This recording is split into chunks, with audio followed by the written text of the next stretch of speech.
Hello बच्चों, time and distance का average based एक और क्वेश्चन लेकर के आया हूं। 99% बच्चे इस क्वेश्चंस को 2 सेकंड में नहीं उड़ा सकते। आइए मैं आपको इसका अप्रोच सिखाता हूं।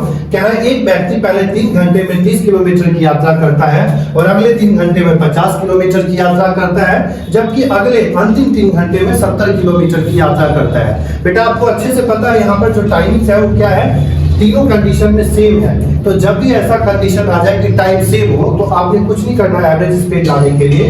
ये जो स्पीड है ना, इसको जोड़ लीजिए। तो पहला वाला है 30, दूसरा वाला है 50 और तीसरा वाला है 70। और इसे 3 से, ध्यान दीजिएगा, इसके 3 से भाग करना है। तो ये हो गया 70, 30, 100, 150। आपने इसे 3 से डिवाइड कर दिया बच्चे, तो ये हो गया 50 किलोमीटर प्रति घंटे। ऑप्शन नंबर सी क्या हो जाएगा करेक्ट आंसर। अगर आप ऐसे अप्रोच सीखेंगे तो जो अभी सीजीएल एग्जाम आ रहा है जिसमें सेक्टर टाइमिंग की बात की गई है, आप इसी तरीके से इस खेल को जीत सकते हैं।